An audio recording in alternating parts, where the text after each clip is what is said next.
Tinatayang aabot sa 10 bilyong pisong halaga ng hinihinalang shabu ang nasabat sa isa pang sasakyang pangisda sa Zambales.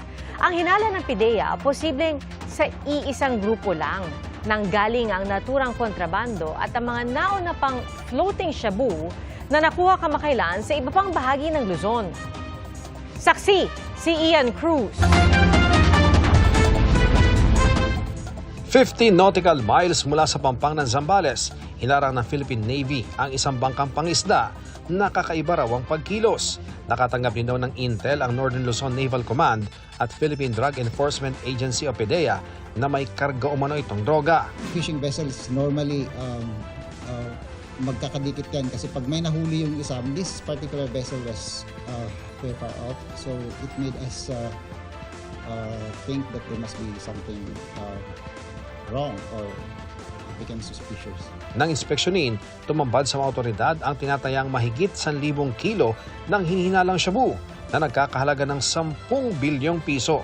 Yung drugs ay galing sa isang barko na tinransfer dun sa bangka, sa fishing vessel, and then pagpunta natin doon, fishing vessel na lang yung nandun. Wala na yung source nung yung ginamit na pinanggalingan ng drugs.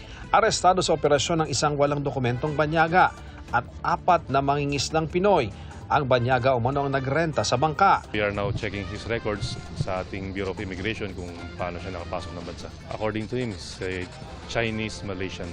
Posibleng biktima lang daw ang mga nahuling Pilipinong mangingisda. Mga mangingisda natin, usually mahihirap din talaga ito. So if they have a chance to earn more easy money, pwede sila talagang magamit ng mga syndicate na ito. Dinala sila at mga nasabat na droga pati bangka sa Subic, Zambales para sa karampatang investigasyon at dokumentasyon.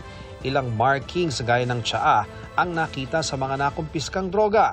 Kapareho ang mga ito sa tatak ng floating shabu na narecover naman ng mga mangingisda sa dagat ng Central at Northern Luzon mula huling linggo ng Mayo hanggang Hunyo. Ayon sa PIDEA, posibleng galing sa iisang grupo na International Crime Syndicate na Samgor ang mga shipment ng shabu. Failure yung kanila, yung una eh.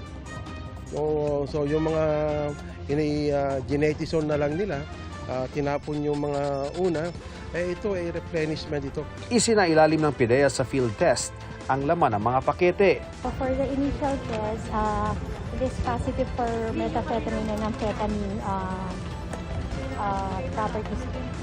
Posibleng abutin daw ng hanggang bukas ang pag-iimbentaryo ng PIDEA dahil sa dami ng nakumpiskang hinihinalang shabu. 30 kilo ng hinihinalang shabu na tinatayang nagkakahalaga naman ng 204 million pesos ang nadiskubre sa isang bakanting lote sa Naik, Cavite. Nakasilid ang mga droga sa inabandonang maleta. Base sa investigasyon ng pulisya, isang MPV ang nagpaikot-ikot sa lugar ang nag-iwan ng maleta.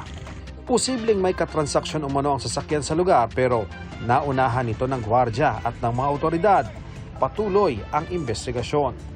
16 na milyong pisong halaga naman ng umano'y droga ang nadiskubreng nakasilid sa mga parcel sa Central Mail Exchange Center sa Pasay City. Kabilang rito ang 3,000 gramo ng umano'y ketamine at mahigit 800 gramo ng kush ayon sa Bureau of Customs. Wala umunong kumuha ng parcel at tila inabandona na. Itinurn over na sa PIDEA ang mga droga. Sa Butuan naman, aabot sa halos 100,000 piso ng shabu ang nasabat sa bentahan sa labas ng bahay ng isang suspect. Ayon sa otoridad, bago pa ang aktwal na bentahan, 3 buwan daw nilang minamanmanan ng suspect.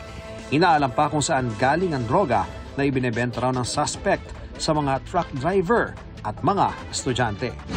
Para sa GMA Integrated News, ako si Ian Cruz, ang inyong saksi. Mga kapuso, maging una sa saksi. Mag-subscribe sa GMA Integrated News sa YouTube para sa iba't ibang balita.